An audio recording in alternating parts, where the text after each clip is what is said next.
Hi everyone, welcome you all on Law Vita. My name is Aradhya Gupta. I hope all of you are doing well. Today in this lecture, we'll be discussing the important topic of interpretation law, that is the harmonious construction. We can say it is one of the rule of interpretation, right? तो we'll see here कि harmonious construction क्या होता है, कैसे होता है, इसके क्या principles हैं, कैसे इसका application है, ठीक है, and how it is useful in the interpretation of any statute or document. And I have also provided here some important case laws related to the same. ठीक है, शुरुआत करते हैं टॉपिक के साथ. सबसे पहले because the word here is harmonious construction, है ना, वो हारमोनी से बन के हारमोनियस हुआ है. तो हारमोनी क्या है? Harmony means maintaining a peace, maintaining a dignity, maintaining a well being, right. So यहाँ harmony means an agreement in opinion. दो लोगों के बीच में, एक ग्रुप के बीच में एक ओपिनियन मैच होना, है ना, एक प्लीजिंग कॉम्बिनेशन होना, एक कोई भी तरीके की कोई कॉन्फ्लिक्ट अराइज ना होना, एक शांतिमय ढंग से लोग आपस में अग्री हों, है ना. This is what harmony is. जैसे हमारे कॉन्स्टिट्यूशन के प्रोविजंस भी ये कहते हैं that we need to maintain the harmony within the country, right.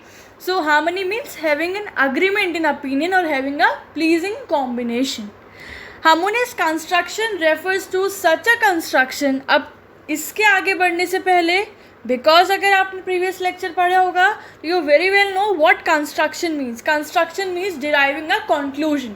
Interpretation में दो टर्म्स यूज होती है, एक तो आप इंटरप्रेट करते हो चीज़ों को, राइट, एक आप कंस्ट्रक्ट करते हो. विद कंस्ट्रक्शन वी मीन कि हम लोग एक कंक्लूजन डिराइव करते हैं. तो यहाँ हार्मोनियस कंस्ट्रक्शन क्या है, हम उसकी बात कर रहे हैं. So it refers to such a construction by which harmony और oneness among various provisions of an enactment is derived. तो अब अगर हम किसी पर्टिकुलर इनेक्टमेंट को, किसी पर्टिकुलर लॉ या स्टैट्यूट का इंटरप्रिटेशन कर रहे हैं, उसके मीनिंग को डिराइव कर रहे हैं, उसमें कोई कॉन्ट्राडिक्शन या कोई एम्बिग्विटी अराइज हुई है, उसको रिजॉल्व करने की अगर कोशिश कर रहे हैं, तो वहाँ पे हार्मोनियस कंस्ट्रक्शन क्या होता है? It is that rule which leads to the construction by which a harmony और a oneness is maintained among the various provisions of the enactment. कि जितने भी प्रोविजंस हैं, जितने भी रूल्स हैं एक लॉ के अंदर, एक स्टैट्यूट के अंदर, उनके बीच में एक हार्मनी मेंटेन की जाए, उस ढंग से कंस्ट्रक्शन हो, उस तरीके से कंक्लूजन हो हमारे इंटरप्रिटेशन का, right. This is what I can say the objective of this particular rule, that we need to maintain the harmony among the various provisions, और उसके according we need to derive the construction of the particular statute, right. When the words of a statutory provisions bear more than one meaning and there is a doubt as to which meaning should prevail. अब यहाँ बोल रहे हैं कि when do we apply or when this principle works. तो बोल रहे हैं कि जब कोई statutory provision है, उसके एक से ज़्यादा मतलब निकल के आ रहे हैं. मतलब अगर एक ही मतलब है तो हमें इंटरप्रिटेशन की नीड ही नहीं है ना. The things are very clear, there is no ambiguity, there is no confusion. पर जहाँ पे किसी पर्टिकुलर प्रोविजन का, किसी सेक्शन का एक से ज़्यादा मतलब निकल रहा है और वहाँ पे कहीं ना कहीं डाउट क्रिएट हो रहा है कि कौन सा मीनिंग प्रिवेल करेगा, कौन सा मीनिंग जो है वो अप्लाई होगा, देन सच मीनिंग. तो इस रूल के अकॉर्डिंग, हार्मोनियस कंस्ट्रक्शन के अकॉर्डिंग ऐसा मीनिंग अडॉप्ट किया जाएगा by which the words best harmonize with the subject and object of the enactment. तो इस रूल के विद इन हम वो वाला मीनिंग को अडॉप्ट करेंगे जो कि इस इनेक्टमेंट के जो एक्चुअल सब्जेक्ट मैटर है, जो जिस ऑब्जेक्टिव के साथ ये इनेक्टमेंट पास किया गया था, तो उसको अगर ये हार्मोनाइज करता है, उसको अगर ये जस्टिफाई करता है, उसकी अगर कंप्लायंस में है, ठीक है, उसके words, then that meaning will be considered as a best meaning and उसी को अप्लाई किया जाएगा to understand the particular provision, right, which best harmonize. That is what the harmonious construction. We need to maintain the harmony. We need to maintain that what? We need to have a pleasing combination. एक oneness maintain करना है, right. So this is what the rule of harmonious construction says. The intention of legislature is that every provision should remain operative.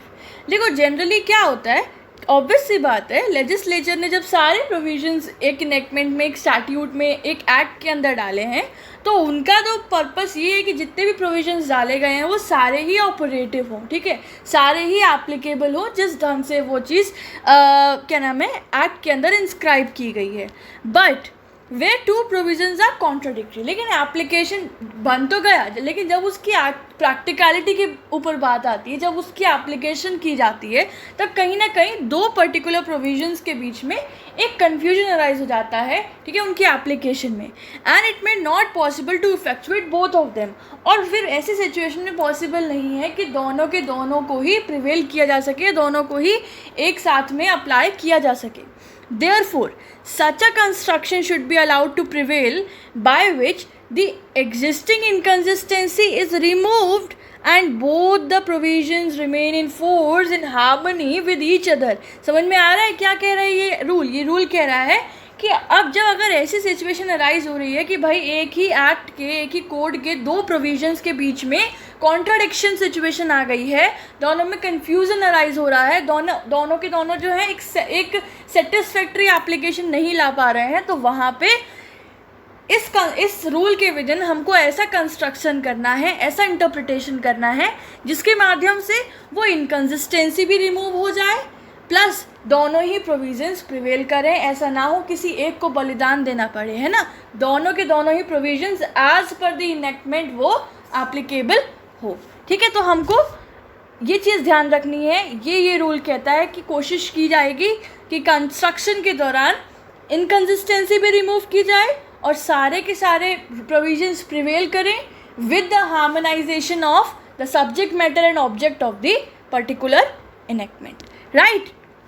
We are having a case here, K&J versus Chandraya, 1998. So in the Supreme Court observed that it is the duty of the court to harmoniously construe the different provisions of any act or rule or regulation and to sustain the same rather than strike down the provisions। तो यही बात इस case में supreme court ने बोली कि ये court की ड्यूटी है कि वो किसी भी पर्टिकुलर एक्ट या रूल के प्रोविजंस जो कि क्वेश्चन इन डाउट है उनको इस ढंग से कंस्ट्रक्ट करें, उनका इस तरीके से कंस्ट्रक्शन किया जाए हार्मोनियसली, जिससे क्या नाम है उनकी जो एक्चुअलिटी है वो प्रिवेल करे, जो इनकन्सिस्टेंसी है वो रिमूव हो जाए और कोई भी हमको किसी प्रोविज़न को स्ट्राइक डाउन ना करना पड़े, बल्कि सारे ही प्रोविजंस वेल मैनर में सस्टेन करें और इन्फोर्स हो, right. This was being said in the Anjay versus Chandraiya case.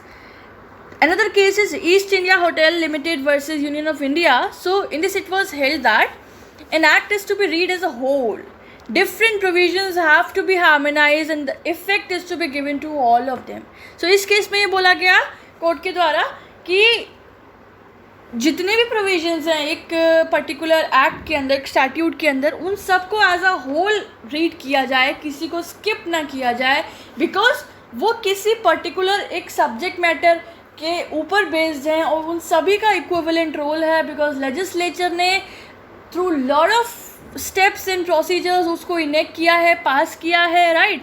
Therefore it is duty of the court while interpretation वो पूरे के पूरे एक्ट को, सारे प्रोविजंस को रीड करें, right, with the harmony that they all are based upon a oneness of having particular objective, right, and to give effect to all of them.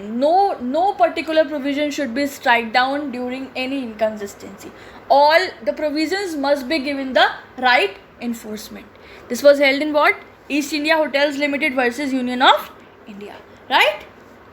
Now let's see कि इस particular rule का objective क्या है of harmonious construction. So the object of harmonious construction is to avoid any confrontation, means any conflict between two enacting provisions of a statute and to construe or to interpret the provisions in such a way so that they harmonize। अब तक ये तो बिल्कुल clear हो गया होगा कि इसका ऑब्जेक्टिव क्या है। पहला ऑब्जेक्टिव ये है कि जो भी कन्फ्यूजन, जो भी कॉन्फ्लिक्ट अराइज हुआ है एक स्टैट्यूट के दो प्रोविजंस के बीच में, पहली ऑब्जेक्टिव ये है इस रूल का कि उस कॉन्फ्लिक्ट को रिमूव करने का पूरा कोशिश किया जाए, टू अवॉइड सच कॉन्फ्लिक्ट। और दूसरा, सभी प्रोविजंस को with harmonization, with maintenance of that oneness उनको रीड किया जाए और उनको विद द राइट प्रोसेस उनको इन्फोर्स किया जाए, right, to interpret their meaning, to interpret those provisions in a harmonized manner. This is what the objective of this particular rule. Now, what are certain principles of harmonious construction? Let's read it. Where it is not possible to give effect to both the conflicting provisions harmoniously, then the head-on collision should be avoided by holding that. अब देखो ये बोल रहे हैं कि for example हमने तो पूरी कोशिश की as per this particular rule कि अगर कोई दो प्रोविजंस के बीच में कन्फ्यूजन अराइज हो रहा है तो हमको उनको हार्मोनियसली कंस्ट्रू करना है, इंटरप्रेट करना है. पर अगर वो पॉसिबिलिटी हो ही नहीं पा रहा है, हमने कोशिश किया इस रूल के विद इन, पर वो हार्मोनियसली दोनों प्रोविजंस के बीच में कॉन्फ्लिक्ट दूर नहीं हो पा रहा है, then what will be the solution here? पहला, conflicting provisions deals with separate situation. तो हम लोग दो चीज़ों को अज्यूम कर लेंगे. व्हाट? पहला, दैट कि कन्फ्लिक्टिंग प्रोविजंस ऐसा मानो कि दोनों सेपरेट सिचुएशंस के साथ डील कर रहे हैं. Obviously that is what the reason that they're not being harmonized. They're dealing with separate things, तो वो चीज़ मैच नहीं हो पा रही है. And the second assumption that we have to make is that the one conflicting provision merely provides the exception of a general rule contained in the other provision. तो हमको दूसरा assumption ये करना है और इसको हमको ये consideration में लेना है कि जो एक conflicting provision है वो दूसरे conflicting provision का एक तरह से exception है, तभी तो वो मैच नहीं कर रहा ना, तभी तो वो हार्मोनाइज नहीं हो पा रहा. सो if the situation arises that it is not being possible to harmonize the two to harmoniously construe the two provisions which are in conflict, तो वहाँ पे we have to take the holding that the पहली चीज़ that both the conflicting provisions are dealing with the two separate situations, and the second thing is that the one conflicting provision is merely an exception of the other provision. Right? I hope you are getting all this. Okay नहीं समझ में आया ना तो read करना, री-लिसन करना. I guarantee you आपको याद हो जाएगा. Right? Alright, this principle is expressed in two maxims. और ये जो पर्टिकुलर प्रिंसिपल है ना दैट वी जस्ट डिस्कस, ये दो मैक्सिम्स पे के थ्रू एक्सप्रेस किया गया है. सो आई थिंक आप लोगों को ये मैक्सिम्स अपने आंसर राइटिंग में लिखना चाहिए. It will definitely give an edge. Let's read them. पहला आपका मैक्सिम है Generalia specialibus non-derogant. I hope I read it right. It means the general meanings do not derogate or lessen the value from the special things. तो इसी के meaning से derive करो ना. The words saying the same thing, that the general things do not derogate from the special things. इसका क्या मतलब हुआ? The general provisions in a statute cannot be regarded as controlling the special provisions of that statute. ये एक general rule है कि जो एक जनरल प्रोविज़न है एक स्टैट्यूट का, वो किसी भी स्पेशल प्रोविज़न को कंट्रोल नहीं कर सकता. That cannot be regarded as controlling the special provision of that statute. The special provisions always override the general provisions, but such overriding effect is restricted to the extent of inconsistency between the two. इस rule के according ये है कि हाँ, ये बात सच है कि कोई भी स्टैट्यूट में कोई अगर जो स्पेशल प्रोविज़न होता है ना, वो कहीं ना कहीं जनरल प्रोविजंस को ओवरराइड कर देता है. You know, it influences more upon the general provisions. But उनका जो वो इन्फ्लुएंस है, जो ओवरराइडिंग इफेक्ट है ना, वो उसी एक्सटेंट तक होगा कि वो जनरल प्रोविज़न के इनकन्सिस्टेंट ना हो जाए. राइट? तब तक उसकी ओवरराइडिंग इफेक्ट इज़ वैलिड और it is absolutely okay. Till then it is not being inconsistent with the general provision. Right? So this is the first maxim, that is of generalia specialibus non derogant, कि general things do not derogate from the special things. कुछ भी हो जाए पर general things special things से derogate या lessen up नहीं होती हैं. And the second principle or maxim is thus generalibus specialia derogant. अब देख रहे हो, अब यहाँ पे नॉन जो है वो स्किप हो गया है ना, और यहाँ पहले था generalia specialibus non derogant and here it is generalibus specialia derogant. So this maxim is absolutely opposite of the earlier maxim.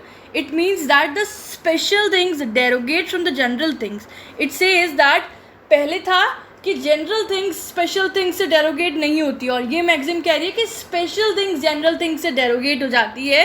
Right?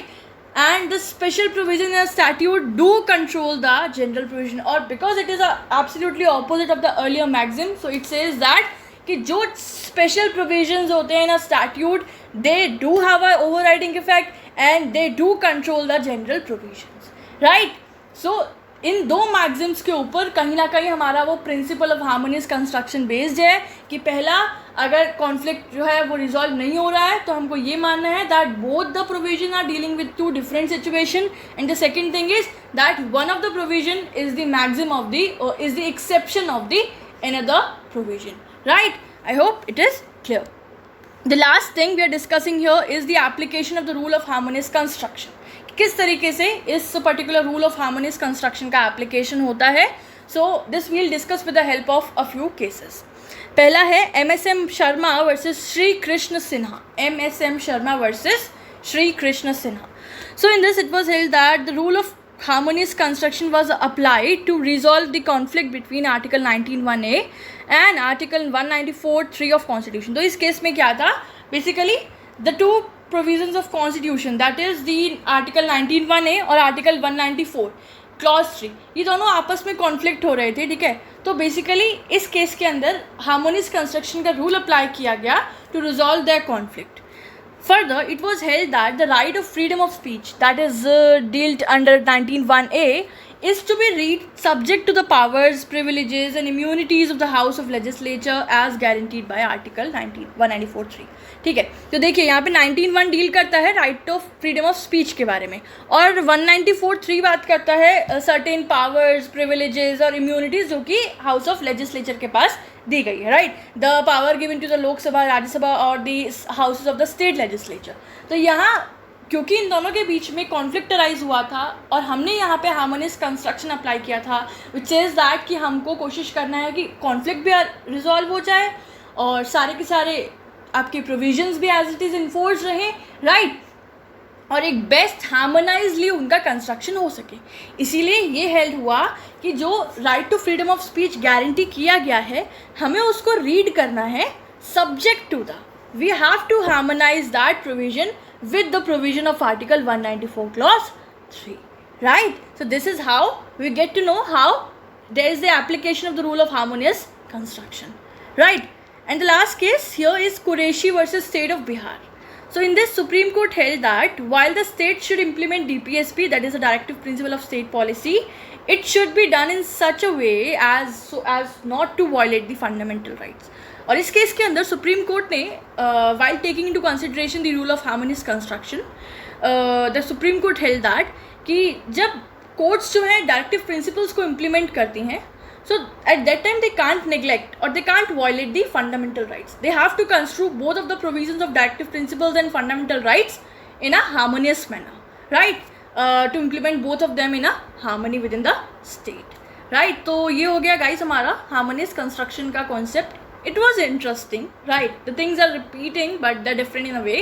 और इसमें हेडिंग्स हैं, आप हेडिंग्स के थ्रू अपने आंसर लिखिएगा. It definitely makes a difference in your answer because headings makes a difference कि teacher को पता चलता है कि हाँ you know certain different aspects of a particular question being asked, right. तो आई होप आप लोगों को ये लेक्चर और ये नोट्स पसंद आए होंगे. तो मुझे कमेंट सेक्शन में बताइएगा कि कितना आप लोगों के लिए हेल्पफुल रहा, और पसंद आया तो आप लाइक कर ही देंगे, ठीक है. और इस सब्जेक्ट के नोट्स या किसी भी और सब्जेक्ट के नोट्स PDF अगर आपको चाहिए लॉबीटा के, तो you can either contact on our email ID और on our Instagram page. The details of both of them are available in the description box, so you can ask me there. I'll try to revert you back as soon as possible, right. For any other doubt also do write in the comment box. I'll be back soon, and all the best to all of you whosoever is having the exams. This was it. Thank you so much. Have a good day. Bye bye.